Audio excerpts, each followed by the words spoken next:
महाराष्ट्र में एक बार फिर से सियासी अटकलें तेज हो चुकी है। बीते साल शिवसेना दो गुटों में बटी और आज देखा जाए तो एक तरफ है उद्धव गुट जो एनसीपी और कांग्रेस के साथ गठबंधन को बरकरार रखे हुए है, लेकिन दूसरी ही तरफ है यहाँ पर मौजूदा मुख्यमंत्री एकनाथ शिंदे का गुट। जी हाँ, बीजेपी के साथ गठबंधन है और अब देखा जाए तो सुप्रीम कोर्ट जो अपने फैसले को सुरक्षित रखे है कि आखिरकार शिवसेना पार्टी का नाम और चुनाव चिन्ह किसका होगा, ये वक्त के साथ साथ ही पता चलेगा।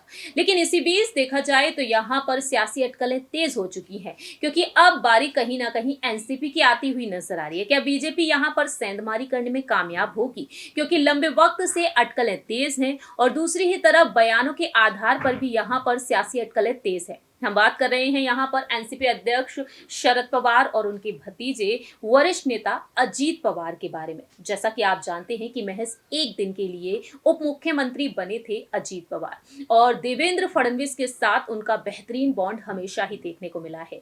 लेकिन अचानक से जिस तरीके से अजीत पवार ने मोदी सरकार की जमकर तारीफ की, दूसरी ही तरफ जेपीसी की मांग से इनकार कर दिया शरद पवार ने, जिसके बाद से अटकलें यही तेज हो गई कि एनडीए की तरफ रुख करेंगे शरद पवार या फिर अजीत पवार बीजेपी में शामिल हो जाएंगे। एक बार फिर से आपको जानकारी देना चाहेंगे कि अजीत पवार को लेकर बीजेपी में शामिल होने की अटकलें एक बार फिर से तेज हो चुकी हैं।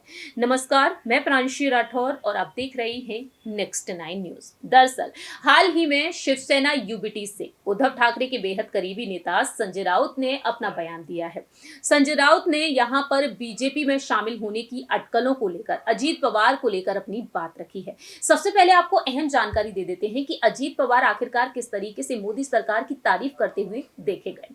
दरअसल देश के प्रधानमंत्री नरेंद्र मोदी की डिग्री को लेकर इन दिनों सियासत तेज है, सियासत गरमाई हुई है और हाल ही में उन्होंने जिस तरीके से अपनी बात रखी उसको देखते हुए कि पीएम नरेंद्र मोदी की डिग्री पर विवाद अनुचित था, क्योंकि मोदी ने अपने करिश्मे और शैक्षणिक योग्यता के कारण चुनाव जीता था, जो भारतीय राजनीति में अप्रासंगिक है।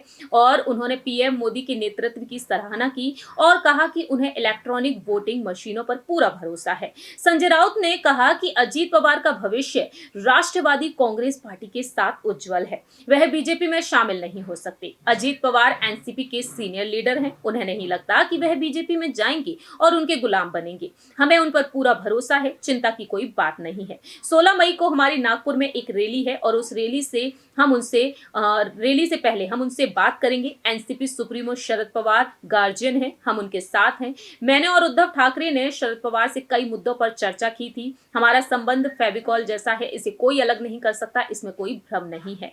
अटकलों को लेकर बीजेपी चीफ चंद्रशेखर बावनकुले ने कहा कि उन्हें इसके बारे में जानकारी नहीं है। और इस बीच पवार और कांग्रेस के राज्य प्रमुख नाना पटोले के बीच भी वाक्य युद्ध छिड़ गया।